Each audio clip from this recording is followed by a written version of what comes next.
तो आप सबको विश्व कैंसर दिवस के अवसर पर शुभकामनाएं तो नहीं दे सकता हूं, बट इसके लिए अवेयरनेस की एक छोटी सी पहल मैं आज करना चाहता हूं। हाय गाइस, मेरा नाम है ऋतुराज और कैंसर जो है वो मेरी ज़िंदगी का बहुत ही बड़ा हिस्सा रहा है। इनफैक्ट ये मेरा पूरा बचपन रहा है। बट बात ये है कि कैंसर मेरे घर में मुझे नहीं, मेरी माँ को था। बाय देन जब मैं बचपन में था, अपने I think 5th to 6th standard में था, उस वक्त उन्हें कैंसर हुआ था और उसके बाद से उनका ट्रीटमेंट चला। उन्होंने एक लंबी लड़ाई लड़ी और फाइनली वो कैंसर से जीती। I am sorry for the video quality and my sound quality, क्योंकि मेरे पास बहुत अच्छे क्वालिटी का फ़ोन नहीं है, ना ही मेरे पास माइक्रोफोन है, तो सॉरी फॉर दैट। बट मैं आपको इस वीडियो में अपनी माँ से जुड़े सारे डिटेल्स बताऊंगा कि उन्हें कैसे ओरल कैंसर हुआ, क्या सिम्टम उसे पहले होते थे जिसे वो इग्नोर करती थी और जिसका उसे बहुत ही बड़ा एक कह सकते हैं कीमत चुकानी पड़ी। माँ को कैमरे में लाने से पहले मैं आपको इन नटशेल उनकी ये जर्नी बताना चाहता हूँ। तो साल था 2009, जब पहली बार हमें घर में पता चला कि माँ को कैंसर है। उससे पहले उसको सिम्टम के तौर पे बस बहुत ही छोटी चीज़ें हुई थी, जैसे दांत दर्द, दांत में सड़न। जी हाँ, आप सही सुन रहे हैं कि दांत में सड़न हुआ था उनको। जैसे ही हमने डेंटिस्ट को विजिट किया, उन्होंने अपना शक जताया कि ये कैंसर हो सकता है। उन्होंने बायोप्सी करा और कुछ हफ्तों के बाद जब उनका रिजल्ट आया तो वो पॉजिटिव था। माँ को ओरल कैंसर था।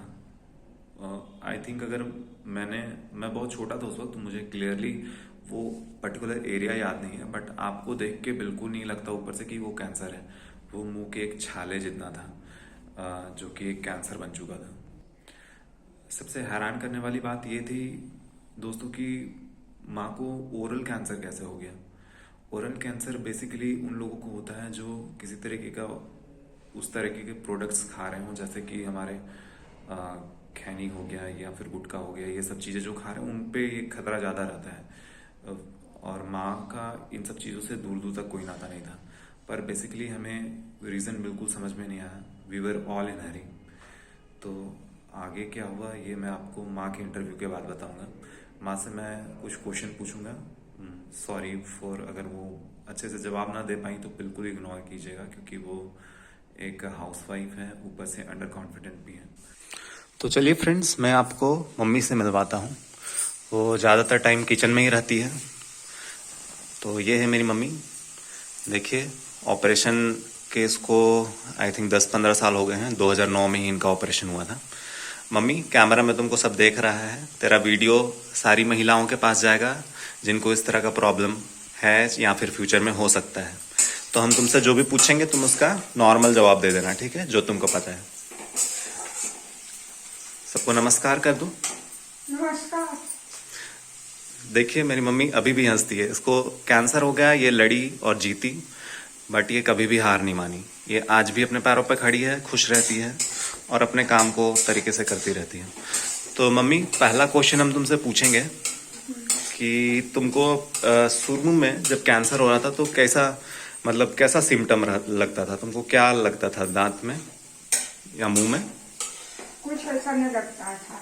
सड़न के कारण दर्द होता था। डॉक्टर के पास गए तो बोले ये कैंसर का लक्षण है।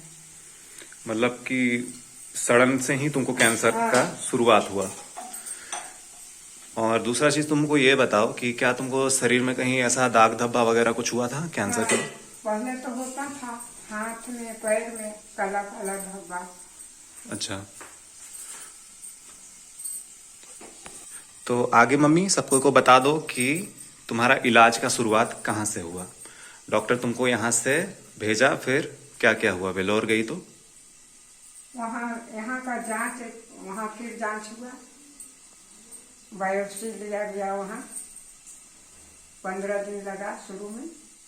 अच्छा, फिर हमको वहाँ से छुट्टी दे दिया 1 महीने का। छुट्टी नहीं दिया था वो, एक्चुअली में हम लोग इमरजेंसी नंबर नहीं ले पाए थे, इसलिए वापस भेज दिया था। और हमको अपने परिवार, बच्चों, पति का बहुत सहारा मिला, बहुत हौसला दिए कि कभी घबराना नहीं चाहिए, हुआ है तो ठीक हो जाएगा, हिम्मत रखो। और डॉक्टर ने भी यही सजेशन दिया वहाँ।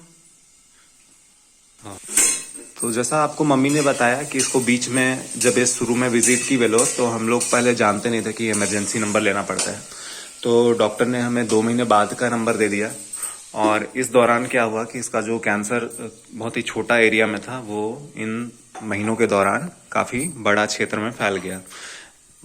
इसको बस दांत के नीचे मसूड़ों में था हल्का, जो कि इसका नीचे आप गला वाला एरिया देख सकते हैं, ये इस वाले पूरे हड्डी की तरफ फैल गया, जिसके वजह से इसका ऑपरेशन भी थोड़ा ज़्यादा करना पड़ा। अब मम्मी को हर थोड़े देर में पानी पीते रहना पड़ता है, क्योंकि इसका ऑपरेशन थोड़ा सीवर हुआ है।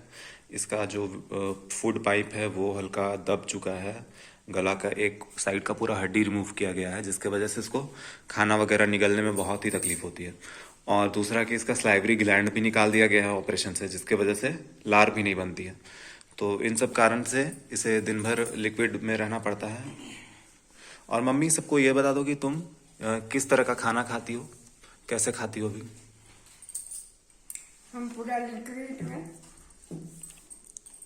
तो पूरा मिक्सी में पीस के खाता है, खिचड़ी, दलिया, मतलब कोई चीज़ ऐसा नहीं खाने पा रहे हैं फंसने वाला चीज़। हाँ, तो गाइस मम्मी कोई भी ठोस चीज़ नहीं खा पाती है। अगर इसको रोटी भी खाना है तो उसको दूध में मिक्स करके वो मिक्सी में पीस करके और उसके बाद खाती है।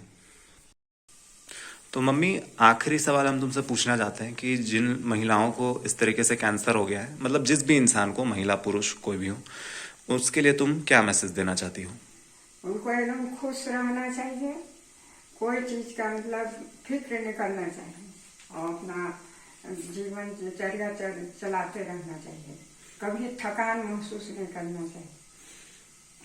अच्छा, तो दोस्तों ये है मम्मी का आखिरी मैसेज जो आप सबके लिए है। आई होप कि आपको, भगवान में भरोसा रखें।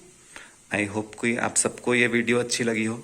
तो विश्व कैंसर दिवस के अवसर पे मम्मी का इस वीडियो को जरूर लाइक एंड शेयर कीजिए। आई थिंक कि ज़्यादातर महिलाओं के पास ये वीडियो पहुँचे, सो दैट सबको हेल्प हो, वो भी अपने आप को डायग्नोज कर पाएँ और मेरी मम्मी का कंडीशन देके थोड़ा हौसला वो भी गेन कर पाएँ।